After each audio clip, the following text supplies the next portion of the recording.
What's up, guys? Welcome to my channel, or welcome back if you aren't new. It's your girl Miracle, and I'm back with another video.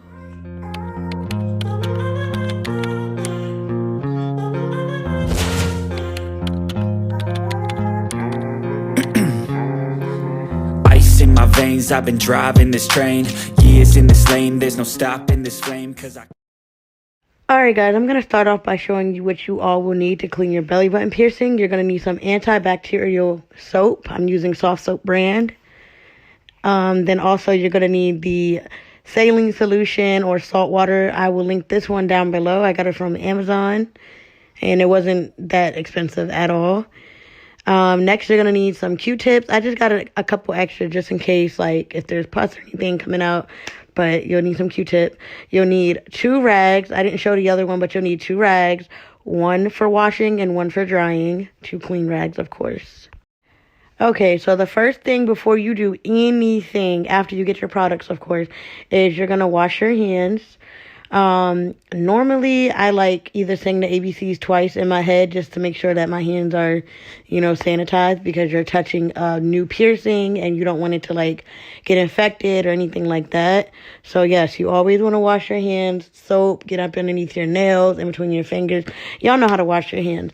So yeah, first thing first, before you do anything, wash your hands thoroughly, okay? Okay.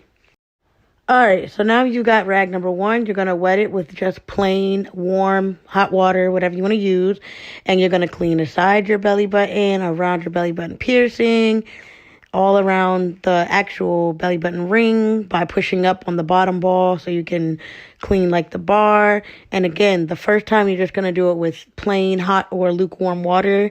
If you guys see any crust around my belly button piercing, that is totally normal for a new belly button piercing. If you see any like pus or the color changing around the piercing, all that stuff is completely normal. So do not freak out. But yeah, you're going to take it and you're going to push the top ball into your stomach and then push down so that you can get access to that bottom bar. And again, you're just going to clean all around your belly with just plain hot water to kind of just, get started. Next step, what I like to do is take a little bit of the same antibacterial soap and put it on the rag. I don't know if you guys can see it on there.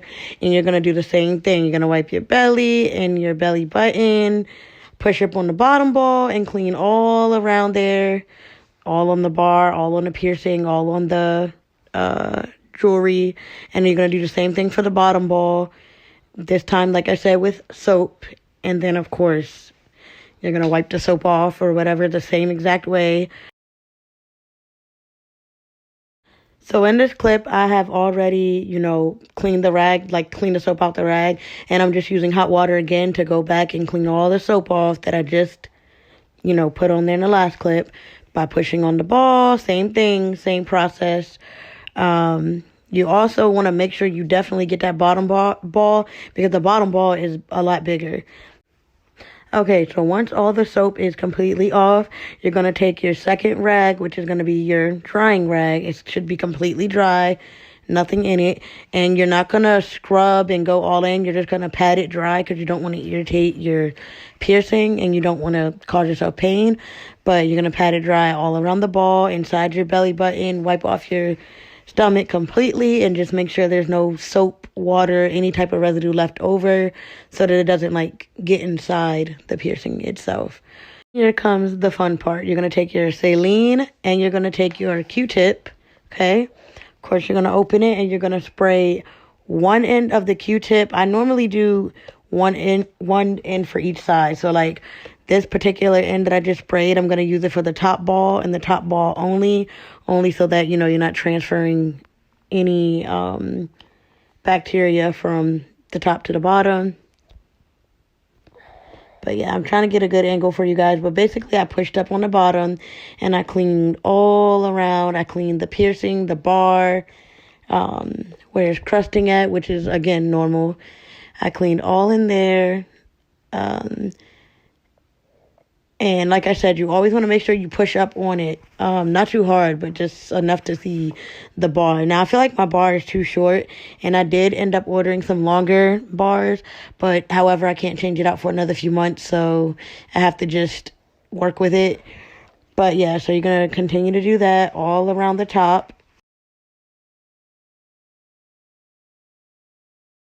Now, I wanted to show you guys, I don't know if you can tell, but it's very, like, it's brown on one end, which is why I was explaining to you guys earlier, I use 2 different ends for each side, because that end that I just used is brown from, like, the pus buildup and from, you know, a little bit of, like, I guess dirt, bacteria, I don't really know.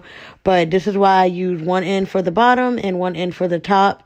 And now the top part is really hard to get that bottom ball. So what I normally do is I take my thumb and I push the top ball into my stomach and then push down in order to show the bar. Because if you pull at that bottom ball, it's going to either rip through it, or it's going to make it bleed even more and things like that, and that's what you don't want. So again, top ball, you want to push it into your stomach, then push down in order to get around the bar for the bottom ball. If you know an easier way, please comment down below and tell me. Anyway, you're going to take the next Q-tip. It's going to be dry, and you're going to go do it again one more time. You're going to do the top ball first, bottom ball. You can do bottom and the top, whatever you prefer. You want to get it. My baby is up. So anyways, y'all, sorry, Makai, I guess wanted to do the voiceover as well. But anyways, yeah, I do the same thing again. I do the top ball with one end, bottom ball with another end, just to make sure. And I always use like a generous amount for the saline. I just spray it on each end and do the same process like a few times before I move on.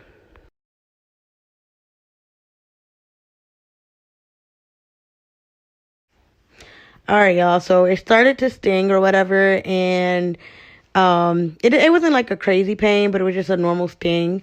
But either way, I took the dry rag and I did the same thing. You don't scrub it; you just kind of pat it dry just to make sure no water sits in it and infects it and things like that. Go inside your belly button, because I'm sure some saline is going to drip down into your belly button. You see me fanning a lot because it is stinging, but I mean, that's expected, and it doesn't last long at all, so that's very normal. All right, guys, so I've roughly had my piercing about 4 to 5 weeks, 6 weeks tops, and this is what it's looking like so far. The top ball seems to be sinking inside, but it could be just because it's new, my body has to get used to it. But yeah, the color is changing, and it does crust and things like that, which if you ever get this piercing, they will tell you that it is normal. But yeah, that's basically the update and cleaning video on how to care for your piercing. If you have any other questions, comments, concerns, or anything of that sort regarding the piercing, please let me know. That was the end of this video. Thank you for watching. Don't forget to like, comment, and subscribe. Comment down below what you guys want to see or what you think I should do next. And thanks for watching. See you in the next one. Bye.